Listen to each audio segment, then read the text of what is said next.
Shalom saudara-saudara sekalian, selamat malam, selamat datang di ibadah kita pada hari ini, yakni ibadah tutup tahun 31 Desember 2020. Dan saudara-saudara, saya berharap saudara-saudara dapat bersukacita dalam ibadah kita hari ini dan menyambut tahun baru di dalam Tuhan kita Yesus Kristus.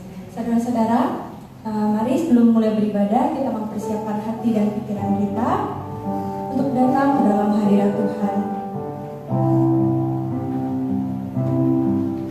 Panggilan berbakti dalam Yesaya 36 ayat 26. Kamu akan kuberikan hati yang baru dan roh yang baru di dalam batinmu, dan aku akan menjauhkan dari tubuhmu hati yang keras dan kuberikan kepadamu hati yang taat. Yesaya 36 ayat 26. Saudara-saudara, kita akan mengangkat satu pujian sambil bersaat teduh di dalam Tuhan kita. Takkan habis kasih Tuhan Yesus Kristus pada kita.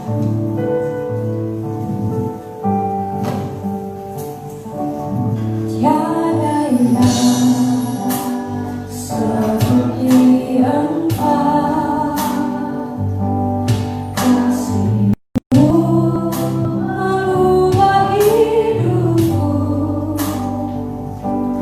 kasih-Mu tak berkesudahan, nyata di dalam hidupku. Tiada yang seperti Engkau, kasih-Mu mengubah hidupku, kasih-Mu tak berkesudahan, nyata di dalam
percaya bahwa penyertaan-Mu nyata di dalam kehidupan kami.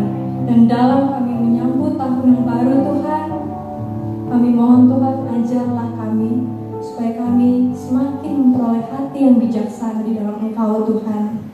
Terima kasih ya Bapa, terima kasih ya Tuhan Yesus, terima kasih ya Roh Kudus. Kami akan memuji Engkau dan menyembah-Mu Tuhan, serta mempersiapkan hati dan pikiran kami dengan pujian kami. Ajar kami Tuhan.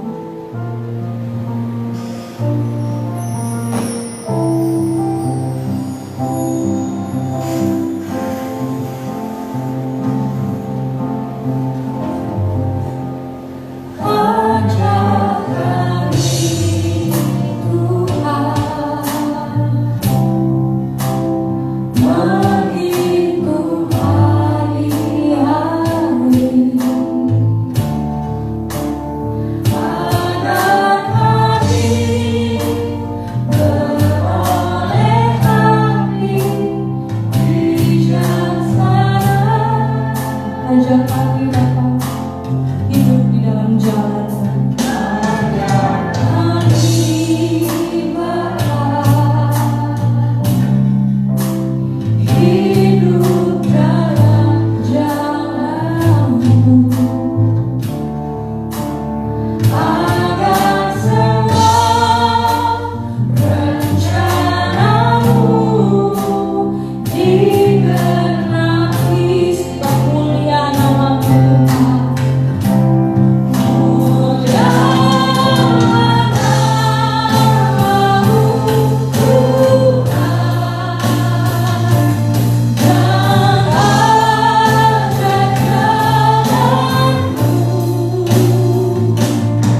mana kita akan belajar dan mendengar kebenaran firman Tuhan.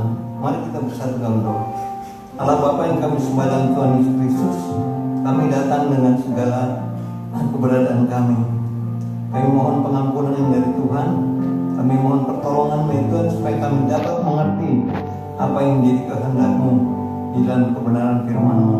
Tokoh kami pada saat ini adalah Asaf, Mazmur yang menuliskan kepada kami pada saat ini bahwa perbedaan antara kehidupan kerohanian dan kehidupan duniawi sangat nyata. Itu sebabnya Tuhan biar akan dapat mengerti apa yang menjadi kerinduan Asaf ini. Di dalam berkat nama Tuhan Yesus berfirman, kami siap mendengarkan. Haleluya, amin. Saudara-saudaraku yang dikasihi oleh Tuhan Yesus Kristus, saya memberi judul khotbah kali ini adalah tahun 2021, tahun penuh kewaspadaan. Saudara-saudaraku yang dikasihi oleh Tuhan Yesus Kristus, pertanyaannya mengapa kita harus waspada? Kita memasuki tahun 2021 dengan keadaan yang tidak menentu. Ancaman virus COVID-19 pada fase kedua ini dikatakan oleh para ahli akan lebih parah. Negara-negara besar sudah mengambil antisipasi dengan tidak membolehkan orang berkunjung ke negara mereka. Bahkan warga mereka yang mau keluar juga tidak boleh. Yang bisa kita kenal dengan nama lockdown. Tetapi apapun yang terjadi dan bagaimanapun keadaannya, Allah yang kita sembah adalah Allah yang baik. Allah yang kita kenal dalam Yesus Kristus adalah Allah yang baik. Dan Dia berkata begini, Aku sekali-kali tidak akan membiarkan kamu, dan Aku sekali-kali tidak akan meninggalkan kamu. Kalau saudara lihat tadi ilustrasi atau gambar di khotbah saya ini adalah Tuhan Yesus bersama dengan murid-muridnya naik perahu.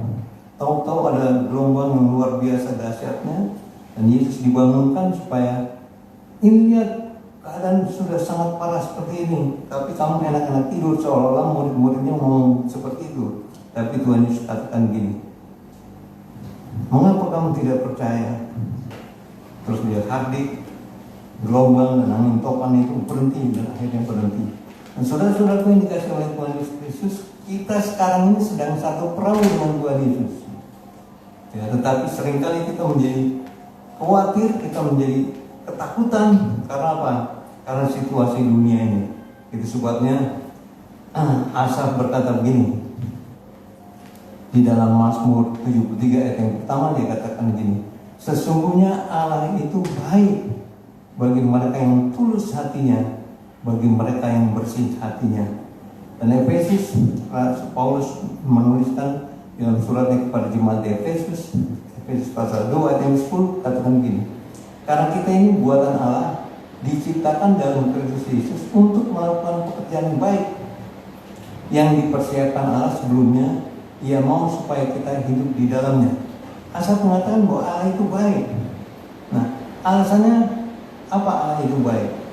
Karena saudara dan saya, kita diciptakan baru dalam Kristus Yesus untuk melakukan pekerjaan-pekerjaan baik. Karena Allah itu baik, kita juga harus melakukan pekerjaan-pekerjaan yang baik yang telah dipersiapkan oleh Allah, dan Dia mau kita hidup di dalamnya. Jadi saudara-saudaraku, ketika kita melayani Tuhan melalui keberadaan kita masing-masing, apapun yang menjadi kemampuan saudara, itulah hadiah yang Tuhan berikan kepada saudara, dan kita harus bertanggung jawab terhadap itu. Itu sebabnya kalau kita melihat si Asaf, ya, kita juga harus mengerti bahwa jangan iri terhadap orang-orang duniawi. Karena apa? Kenyataan yang dihadapi oleh Asaf dan kita saat ini adalah gini, kita cemburu pada pembual-pembual yang hidupnya mujur, sehat dan gemuk, tidak mengalami kesusahan, tidak kena bencana, ya. Tetapi kita yang senantiasa bersekutu dengan Tuhan, membaca Alkitab, justru kita mendapat masalah terus. Kita mengalami hal-hal yang tidak adil dalam perjalanan kehidupan kita. Nah, itu juga dialami oleh Asaf. Itu sebabnya dia menuliskan, aku cemburu terhadap orang-orang yang berdosa. Mereka mujur, sehat dan gemuk, tidak mengalami kesusahan, tidak kena bencana. Ya. Dan Asaf juga menjadi jengkel dengan orang-orang seperti itu. Karena apa? Mereka congkak, kesalahan mereka mencolok hati mereka penuh kecurigaan, tukang nyindir dan pemeras. Ya. Itu saudara bisa baca di Mazmur 73 ayat 1 sampai ayat 28. Saya sekarang menampilkan tokoh si Asaf ini karena dia adalah orang yang dipilih oleh Tuhan. Tetapi di dalam keberadaannya dia sendiri juga merasa tidak sejahtera. Kenapa? Dia membandingkan kehidupan saya yang senantiasa bergaul dengan kebenaran firman Tuhan, yang senantiasa melakukan perbuatan yang baik, tapi kenapa kok saya justru mendapat masalah terus? Ya? Nah, orang-orang yang di luar sana, orang-orang duniawi, mereka yang hidupnya nggak benar itu, mereka disukai banyak orang gitu. Dan mereka berkata, bagaimana Allah tahu hal ini, hal itu? Adakah pengetahuan pada yang maha tinggi? Lihat, adakah pengetahuan pada yang maha tinggi? Artinya mereka mengejek Allah yang kita kenal di dalam Tuhan Yesus Kristus. Saudara-saudaraku yang dikasih oleh Tuhan Yesus Kristus, itu sebabnya kita sebagai orang percaya, kita harus yakin, kita harus tahu persis bahwa Tuhan bersama dengan kita. Jadi jangan iri terhadap kehidupan orang-orang duniawi. Ya. Yang kedua, jangan menyesali diri sendiri. Suasana hati Asaf merusak kedamaiannya. Ya. Dalam ayat yang ke-13 dikatakan begini, sia-sia sama sekali aku mempertahankan hati yang bersih dan membasuh tanganku sebagai tanda tak bersalah. Namun sepanjang hari aku kena tulah dan kena hukum setiap pagi. Perhatikan saudara-saudaraku, Asaf yang hidupnya berusaha dengan sekuat tenaga untuk benar di hadapan Tuhan, tetapi lihat, namun sepanjang hari aku kena tulah dan kena hukum setiap pagi. Nah, akibat tanggapan yang salah terhadap Tuhan, ini yang dialami Asaf. Aku sedikit lagi maka aku terpleset, nyaris aku tergelincir. Saudara-saudaraku yang dikasihi oleh Tuhan Yesus, jangan membandingkan kehidupan kita dengan kehidupan orang-orang di luar sana, di luar Tuhan. Karena apa? Mereka melakukan apa yang menjadi keinginan hati mereka sendiri. Tetapi kita sebagai orang-orang yang menjadi milik Tuhan, hidup kita direncanakan oleh Tuhan, ya. Dan Tuhan merancangkan hal-hal yang baik terhadap kita. Tetapi orang-orang duniawi seolah-olah dibiarkan oleh Tuhan mengikuti keinginan hati mereka. Itu sebabnya Tuhan mereka adalah aib mereka, ya. Tuhan mereka adalah perut mereka, dan kesukaan mereka adalah melakukan hal yang tidak pas. Saudara-saudara, saya sangat miris ketika mendengar berita bahwa ada seorang ayah yang memperkosa anaknya sendiri, anak kandung, ya. Dan anak kandung itu masih kelas 3 SD. Dan itu digauli sampai seperti itu, sampai akhirnya anak itu sekarang sudah berumur 17 tahun. Bayangkan saudara-saudaraku, bagaimana ada ayah yang seperti itu? Bagaimana orang-orang dunia melakukan perkara itu seolah nggak ada rasa apa-apa, senang, enjoy aja. Nah, itu yang membuat si Asaf menjadi sangat jengkel dengan orang-orang dunia ini. Mereka yang hidupnya nggak karu-karuan, tetapi mereka seolah-olah nggak kena masalah. Mereka tetap sehat, tetap gemuk, ya. Tetapi sedangkan saya, dia bilang gitu, yang senantiasa bergaul akrab dengan Tuhan, tetapi saya justru mengalami banyak masalah. Saudara-saudara yang dikasih oleh Tuhan Yesus Kristus, di dalam Tuhan kita diberi hikmat. Kita mendapat pengertian tentang orang yang meninggalkan Tuhan, ya. Di dalam ayat yang ke-17 sampai ayat yang ke-20 dikatakan gini, sampai aku masuk ke dalam tempat kudus Allah dan memperhatikan kesudahan mereka. Sesungguhnya di tempat-tempat licin kau taruh mereka, kau jatuhkan mereka sehingga hancur. Betapa binasa mereka dalam sekejap mata, lenyap habis oleh karena kedahsyatan. Seperti mimpi pada waktu terbangun, ya Tuhan, pada waktu terjaga rupa mereka kau pandang hina. Jadi saudara-saudara, setelah Asaf merenungkan kebenaran firman Tuhan, setelah dia diajak oleh Tuhan untuk melihat akhir hidup orang-orang yang melakukan perbuatan-perbuatan salah, sebetulnya dia bersyukur. Karena apa? Orang-orang yang tidak jujur itu kau taruh di tempat yang licin. Itu sebabnya saudara-saudaraku yang dikasih oleh Tuhan Yesus Kristus, berapa banyak kita lihat orang-orang yang kita anggap baik di dalam pemerintahan, yang menduduki jabatan-jabatan yang penting di tempat-tempat yang mereka, di mana mereka ada.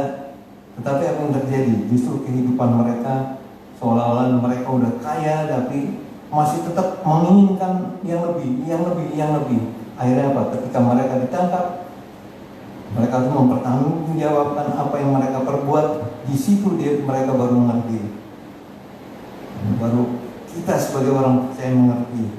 Dan kita seringkali juga terpaku melihat hal yang seperti itu. Melihat orang yang kita kenal baik, ya, tetapi kehidupan mereka yang nyaris tidak terganggu oleh kesukaran, ya.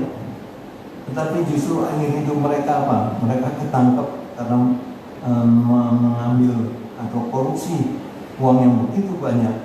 Nah, jadi saudara-saudaraku yang dikasih oleh Tuhan Yesus Kristus, sesungguhnya orang-orang itu dibiarkan oleh Tuhan. Nah, kalau kita ditegur oleh Tuhan, kita mengalami hal yang tidak pas di dalam kehidupan kita, ya, kita jangan merasa bahwa kenapa Tuhan tidak adil, kenapa begini, kenapa begini, kenapa begini. Sesungguhnya orang-orang itu dibiarkan oleh Tuhan karena mereka mengikuti keinginan hati mereka sendiri. Dan akhirnya apa? Ketika mereka jatuh, mereka sangat memalukan. Orang-orang seperti kita yang sudah mengenal Tuhan Yesus Kristus, di mana kita sudah dijadikan ciptaan yang baru, perbuatan-perbuatan yang lama kita tuh harusnya sesungguhnya harus kita tinggalkan. Karena apa? Itulah perbuatan-perbuatan yang tidak benar di hadapan Tuhan. Dan kita harus melakukan perkara-perkara yang baik dan benar. Jadi saya lihat di WhatsApp ada karikatur tentang seorang anak yang menuliskan tulisan-tulisan, inilah mimpi saya, tahun depan saya akan begini. Terus dia minta supaya Tuhan Yesus mengiyakan apa yang dia pikir baik itu. Tapi ketika Tuhan Yesus melihat tulisan itu, dia coret, ya. Tujuannya apa?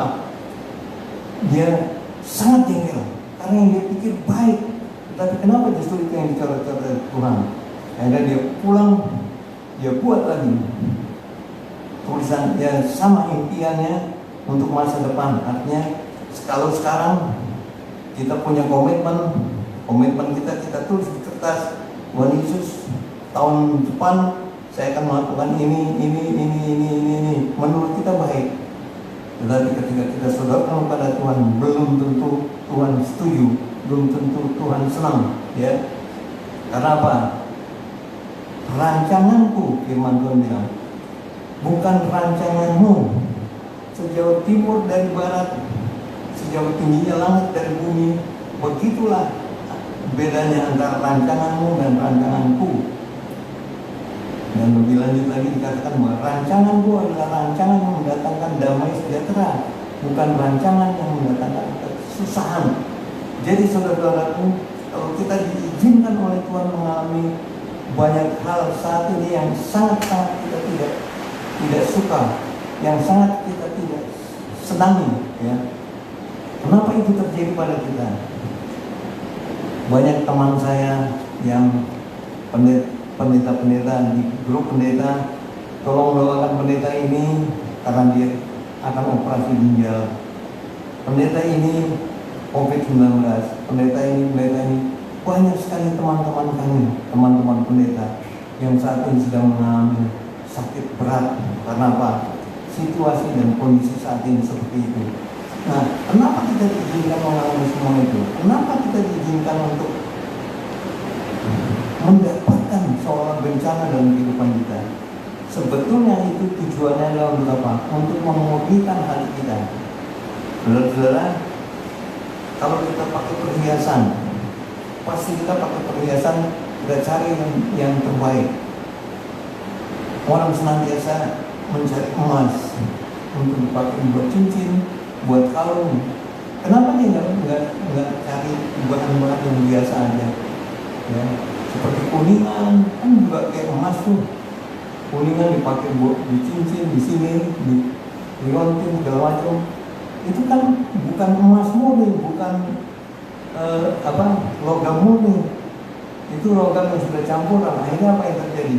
Seringkali tangan menjadi gatal-gatal karena alergi. Ya. Nah, saudara-saudara, itu bukan emas perak yang harus kita kejar dalam kehidupan ini, tetapi kedekatan kita dengan Tuhan, itulah yang paling penting.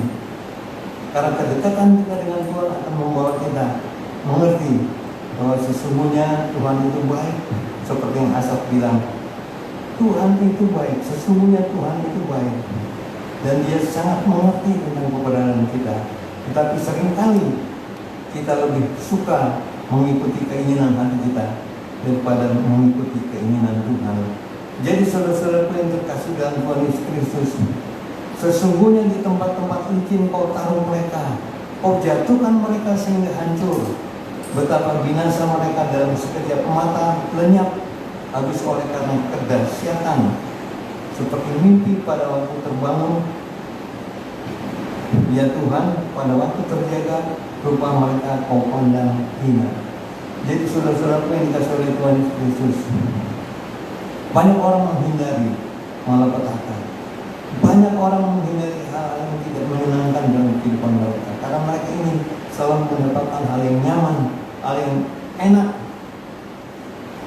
Tetapi kenyataannya tidak seperti itu. Seringkali terbalik. Justru yang tidak enak yang kita alami di dalam kehidupan kita. Nah, kalau kita diizinkan oleh Tuhan mengalami seperti itu hal yang sangat baik, karena itu membuktikan bahwa kita dikasihi oleh Tuhan. Ya.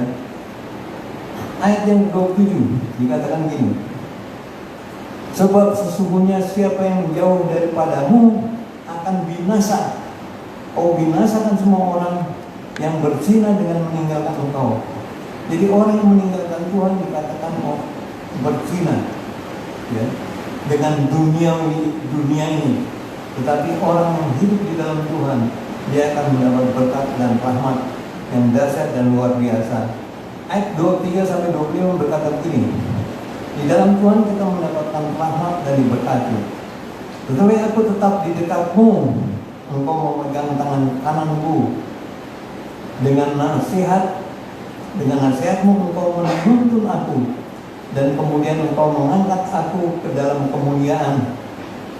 Siapa gerangan ada padaku di surga selain engkau? Selain engkau tidak ada yang ku ingini di bumi ini. Ya. Jadi saudara-saudaraku, kalau kita meninggalkan Tuhan, firman Tuhan begini, kalau kamu tinggal dalam aku dan aku tinggal dalam kamu akan berbuah banyak. Sebab di luar aku, kamu tidak akan dapat berbuat apa-apa. Jadi ketika kita meninggalkan Tuhan, ya, kita mencari kesenangan diri sendiri, kita mengejar apa yang menjadi impian kita. Saudara, saya ingin katakan bahwa saudara akan mengalami banyak masalah, karena keinginan manusia itu berubah-ubah setiap saat. Keinginan manusia itu selalu mendatangkan yang dianggap baik, tetapi sebetulnya di dalam hal yang baik itu ada hal yang tidak baik, ya, yang kita alami dalam hidup ini. Nah, saudara-saudaraku yang dikasih oleh Tuhan Yesus Kristus, banyak perkara yang sudah kita alami, dan kita akan menikmati sukacita dan damai sejahtera ketika kita tetap tinggal di dalam Tuhan. Siapa gerangan ada padaku di sorga selain engkau? Selain engkau tidak ada yang kuingini di bumi ini. Saya harap inilah yang menjadi kerinduan kita, bahwa di dunia ini hanya Tuhan yang menjadi prioritas hidup kita. Banyak orang yang mencari prioritas yang salah. Mereka tidak menjadikan Tuhan yang utama dalam kehidupan mereka. Itu sebabnya mereka mengalami banyak hal. Mereka banyak mengalami perkara-perkara yang tidak menyenangkan, ya. Kalau kita melihat di dalam kehidupan kita, hal apa yang paling tidak saudara sukai? Pasti kesusahan, benar? Pasti kita menghindari yang namanya hal-hal yang tidak menyenangkan hati kita. Kita menghindari. Tetapi kalau Tuhan izinkan itu terjadi dalam kehidupan kita, artinya kita harus belajar untuk pasti ada sesuatu yang sedang Tuhan ajarkan dalam kehidupan kita. Jadi jangan pernah menolak apa yang Tuhan izinkan terjadi dalam kehidupan kita. Jadi apa yang harus kita perbuat di dalam perjalanan kehidupan kita, dalam tahun yang menuntut kita untuk selalu waspada. Dia menghendaki agar kita tidak panik dan takut, tinggal tetap di dalam Dia akan menolong. Jadi Tuhan sangat baik. Dia tahu apa yang menjadi kebutuhan kita, bukan keinginan kita. Tolong garis bawah ya. Tuhan tahu apa yang kita butuhkan, ya. Tuhan tahu juga apa yang kita inginkan. Tetapi Dia lebih suka kita mengikuti keinginan Tuhan, karena pada dasarnya Tuhan sedang membentuk kita untuk menjadi harta yang sangat berharga di mata Dia. Banyak perkara yang dilakukan oleh manusia, banyak hal yang dilakukan oleh orang-orang di luar Tuhan, seolah-olah mereka hidup menyenangkan, tetapi sesungguhnya kitalah yang menyenangkan Tuhan. Di mata Tuhan kita lebih berharga daripada orang-orang yang berhasil di dalam kehidupan mereka di dunia ini. Jadi saudara-saudaraku yang dikasih oleh Tuhan Yesus Kristus, Asaf membandingkan bagaimana kehidupannya yang senantiasa taat kepada Tuhan, yang senantiasa berusaha untuk dekat dengan Tuhan, dibandingkan dengan orang-orang di dunia ini, orang-orang duniawi ini. Apa yang mereka alami, mereka lakukan tidak selalu menyenangkan hati mereka. Karena apa? Keinginan mereka berbeda dengan kenyataan. Kita pun menghadapi perkara itu dilematis di dalam kehidupan kita. Kita ingin perkara yang baik, tapi justru bukan yang baik yang kita perbuat. Seperti yang dikatakan oleh Rasul Paulus, aku ingin melakukan hal yang baik, tetapi justru bukan yang baik yang aku kerjakan, tetapi yang aku tidak suka, yang aku benci itulah yang aku kerjakan. Nah, itu yang juga sering terjadi dalam kehidupan kita. Jadi saudara-saudaraku, kalau kita diizinkan mengalami satu perkara dalam kehidupan kita, tahulah kita bahwa kita adalah orang-orang yang dikehendaki oleh Tuhan. Kita adalah orang-orang yang sangat dicintai oleh Tuhan, sehingga Ia rela untuk melakukan hal-hal yang menurut kita sangat kita hindari. Tetapi justru apabila kita diizinkan oleh Tuhan mengalami masalah itu pasti mendidik kita untuk melakukan perbuatan yang benar. Pada waktu saya melihat orang-orang yang mengalami tsunami, ya, di YouTube saya melihat di Pakistan air dari laut itu tiba-tiba menerjang mereka. Sampai mobil-mobil ikut terbawa, sampai mobil-mobil bahkan ada yang tertumbuk-tumbuk dahsyat sekali banjir itu yang datang dari laut. Air yang seperti yang kita lihat di mana?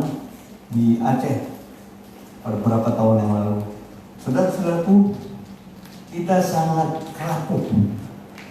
Itu sebabnya kita harus dekat dengan Tuhan supaya kerapuhan yang ada pada kita itu bisa kita atasi dengan apa? Dengan kita tahu persis bahwa Tuhan berkata, aku sekali-kali tidak akan meninggalkan engkau, dan aku sekali-kali tidak akan membiarkan engkau.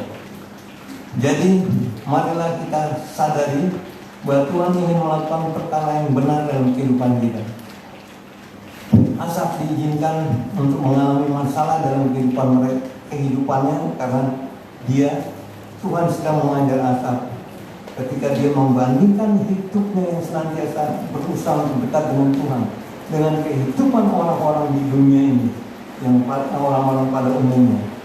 Dia akhirnya mengerti bahwa orang-orang yang kelihatannya tidak bermasalah itu sebetulnya ada masalah besar dalam kehidupan mereka, karena keinginan duniawi mereka tidak akan pernah terpuaskan sehingga mereka terseret ke dalam lembah kenistaan. Saudara-saudara yang dikasihi oleh Tuhan Yesus, mari kita syukuri bahwa di tahun menjelang tahun yang baru ini kita diperhadapkan pada peristiwa yang tidak menyenangkan, ya. Banyak orang-orang yang harus berhenti dari pekerjaannya karena kantornya tutup, ya. Anak saya juga mengalami masalah yang seperti itu. Dia bekerja di satu perusahaan dan perusahaan itu tutup karena situasi saat ini COVID-19 ini sungguh sangat membuat dia menjadi kehilangan pekerjaan, dan banyak orang mengalami masalah yang sama dengan peristiwa ini. Banyak orang-orang yang harus kehilangan orang yang dicintai, ya. Banyak orang yang harus kehilangan orang yang sangat dikasihi. Karena apa? Karena Tuhan izinkan COVID-19 ini terjadi. Supaya apa? Supaya kita tetap waspada bahwa kita rapuh. Kita mungkin sedang bersama-sama saat ini, tapi siapa tahu besok lusa ada di antara kita yang terpapar. Kita tidak tahu hal itu kenapa terjadi, tetapi kalau itu Tuhan izinkan terjadi pada kehidupan kita, itu membuktikan bahwa kita sedang diizinkan oleh Tuhan, karena Tuhan ingin saudara lebih dekat dengan Dia. Itu sebabnya Dia izinkan masalah yang berat terjadi dalam kehidupan saudara dan saya. Itu sebabnya Asaf akhirnya bersyukur. Karena apa? Dia melihat bahwa orang-orang yang mencari kesenangan dunia ini pada akhirnya kehidupan mereka menjadi tidak menyenangkan, karena mereka harus berpisah dari orang yang dikasihi, dan bukan hanya berpisah secara duniawi saja, tetapi secara rohani pun dia mati untuk kedua kalinya, ya, mati secara jasmani juga mati secara rohani. Akhirnya apa? Mereka tinggal di dalam lautan yang menyala dengan api dan belerang. Disitulah terdapat ratap tangis dan kertak gigi, firman Tuhan bilang gitu. Jadi jangan pernah iri terhadap orang dunia, ya. Dan jangan menyesali diri Anda sendiri. Karena apa? Di dalam Tuhan kita diberi hikmat. Di dalam Tuhan kita senantiasa diberkati. Jadi saudara-saudaraku, komitmen apa yang saudara ingin berikan kepada Tuhan sebagai orang yang percaya? Apa yang menjadi kerinduan saudara untuk saudara lakukan di tahun yang sebentar lagi kita alami, ya, kita lewati ini? Marilah kita terus berharap pada Tuhan, dan biarlah Tuhan sendiri yang melakukan perkara yang baik di dalam kehidupan kita. Jadi saudara-saudaraku,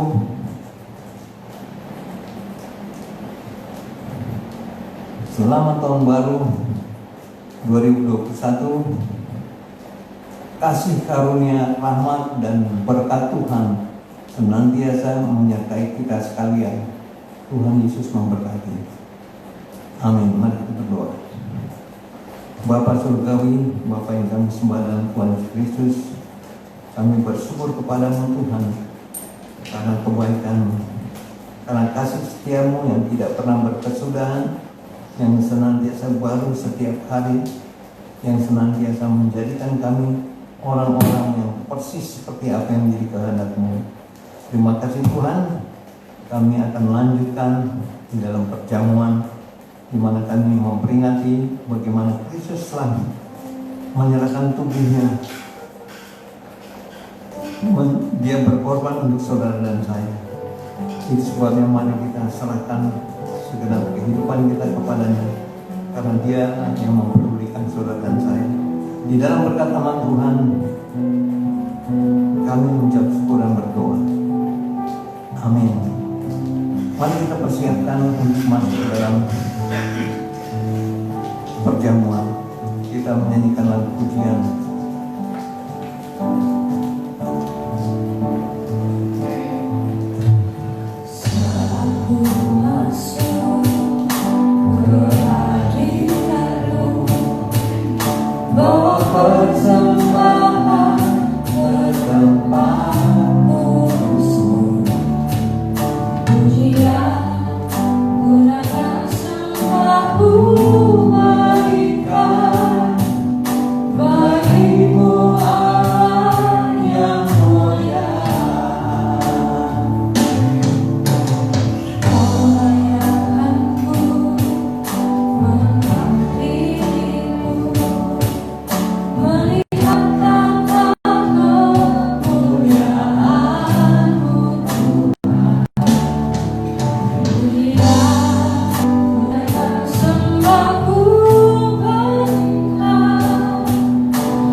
Saudara-saudaraku, perjamuan Tuhan adalah penggambaran tubuh Kristus yang terpecah-pecah dan darah yang tercurah sebagai peringatan bagi orang yang mengambil bagian.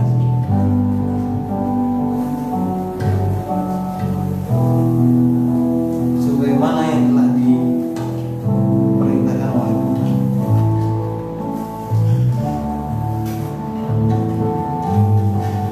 Sebab apa yang telah kuteruskan padamu telah aku terima dari Tuhan, yaitu bahwa Tuhan Yesus pada malam waktu Ia diserahkan mengambil roti dan setelah itu Ia mengucap syukur.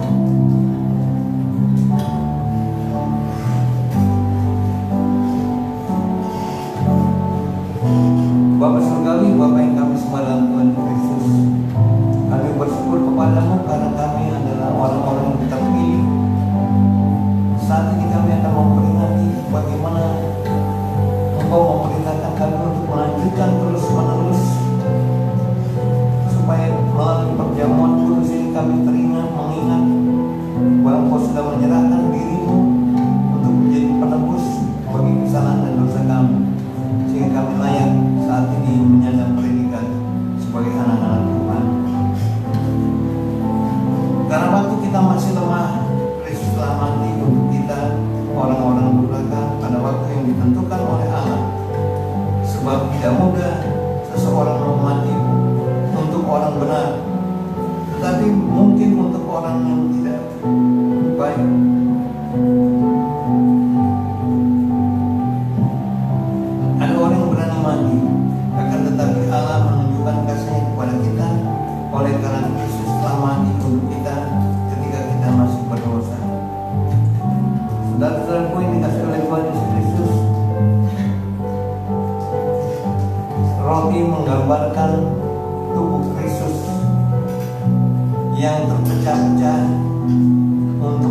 keselamatan saudara dan saya. Inilah tubuhku yang diserahkan bagi kamu. Perbuatlah ini menjadi peringatan akan aku. Sambil melayani bagi namanya selaku hamba Tuhan, saya berikan roti ini sebagai lambang tubuhnya yang diberikan kepada kita sekalian.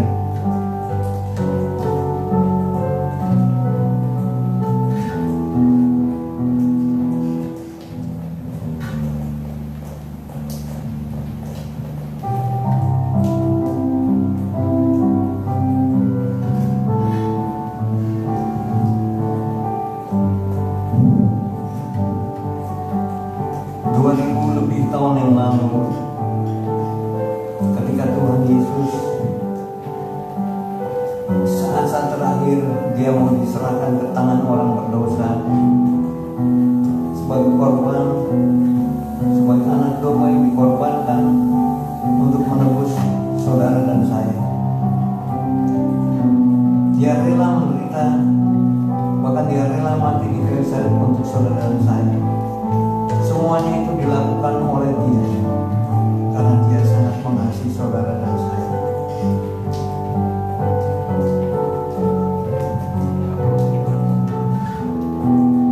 Mari kita angkat roti yang ada di tangan kita masing-masing.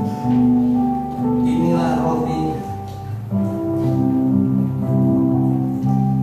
yang telah turun dari surga, bukan seperti roti yang dimakan nenek moyangmu dan mereka telah mati.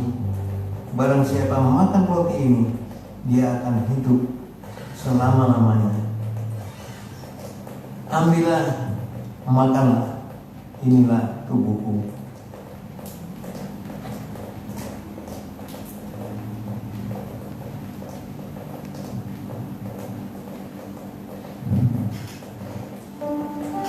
Dalam 1 Korintus 11 ayat 25 dan ayat 26, Rasul Paulus menuliskan seperti ini.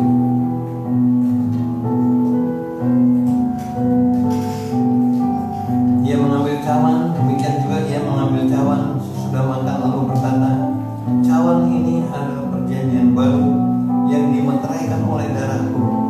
Perbuatlah setiap kali kamu meminumnya menjadi peringatan akan aku.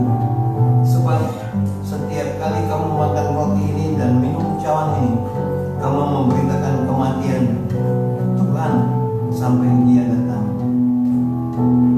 Bapa Surgawi, kami mengucap syukur karena kami adalah orang-orang yang Tuhan pilih, yang Tuhan izinkan untuk mengambil bagian dalam perjamuan kudus ini. Tujuan ini Tuhan perintahkan untuk kami lakukan terus-menerus agar kami selalu mengingat bahwa Engkau sudah mencurahkan darah-Mu yang kudus di atas kayu salib untuk menebus saudara dan saya.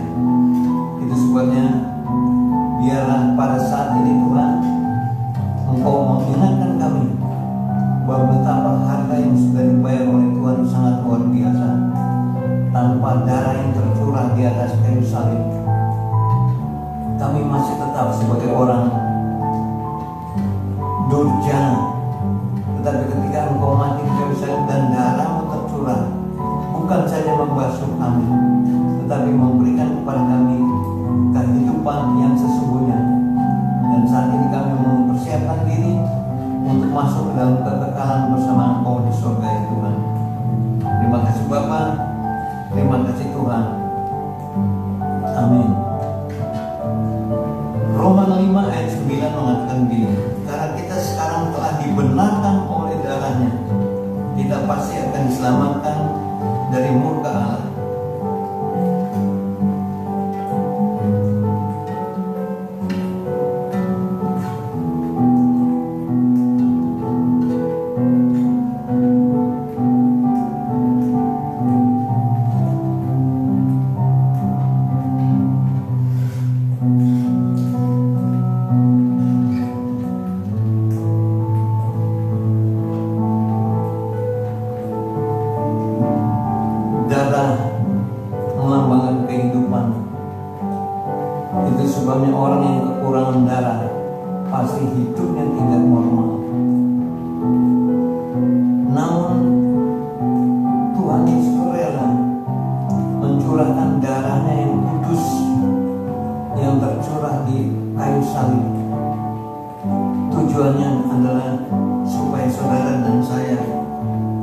oleh pengorbanan Yesus, darahnya yang kudus membasuh kita.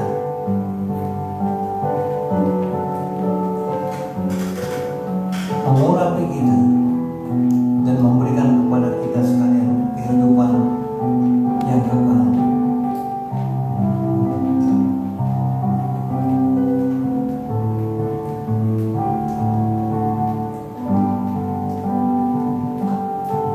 Mari kita angkat cawan yang ada di tangan kita masing-masing. Tetapi jika kita hidup di dalam terang sama seperti Dia ada di dalam terang, maka kita beroleh persekutuan seorang dengan yang lain, dan darah Yesus anaknya itu menyucikan kita daripada segala dosa. Saudara-saudaraku yang dikasihi oleh Tuhan Yesus, minumlah kamu sekalian dari cawan ini.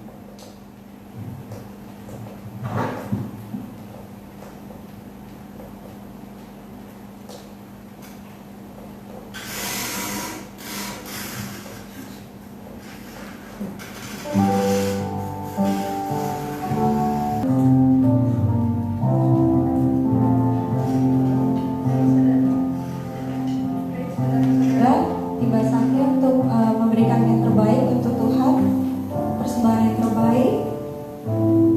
Dalam Mazmur 54 ayat 8, dengan rela hati aku akan mempersembahkan korban kepadamu, bersyukur sebab namamu baik ya Tuhan. 54 ayat 8. Mari kita berdoa. Bapa di surga, terima kasih, kami bersyukur sampai dengan saat ini Tuhan masih memberkati kami sebagaimana kami adanya pada saat ini. Kami bersyukur untuk tahun 2020 ini di mana kami melihat pertolongan penyertaan Tuhan bagi kami, dan kami sangat yakin tahun 2021 Tuhan juga akan menyertai kami, menolong kami, dan akan selalu memberkati kami. Terima kasih Tuhan, saat ini kami akan memberi persembahan, biarlah dengan hati yang tulus, hati yang penuh sukacita, kami akan berikan persembahan kami. Kami bersyukur memiliki Allah yang hidup. Dalam nama Tuhan Yesus, kami berdoa, kami bersyukur. Amin.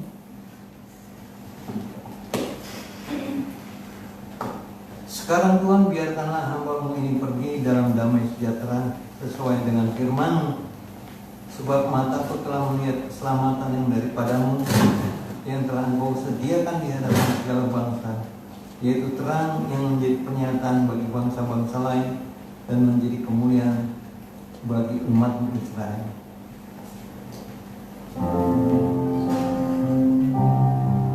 Saudara-saudara yang dikasihi oleh Tuhan Yesus, saya ingin kita semua menikmati bahwa saat ini adalah saat yang indah di mana kita berkomitmen untuk melakukan yang terbaik bagi Tuhan. Mari kita bersatu dalam doa. Bapa surgawi, Bapa yang kami sembah dalam Tuhan Yesus Kristus, lihatlah, inilah kami anak-anak-Mu ya Tuhan. Kami ingin memberikan kepada Tuhan yang terbaik karena Tuhan sudah memberikan yang terbaik bagi kami. Apapun yang akan kami alami di dalam tahun yang baru ini, berikan kepada kami kuasa-Mu ya Tuhan, supaya kami dapat menjalani kehidupan ini dengan pertolongan yang dari Tuhan. Dan pada akhirnya saudara-saudara yang dikasihi oleh Tuhan Yesus, terimalah berkat Tuhan, kasih karunia dari Allah Bapa dan damai sejahtera dari Tuhan Yesus Kristus, kuat kuasa pimpinan dan penyertaan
sekalian. Haleluya. Amin.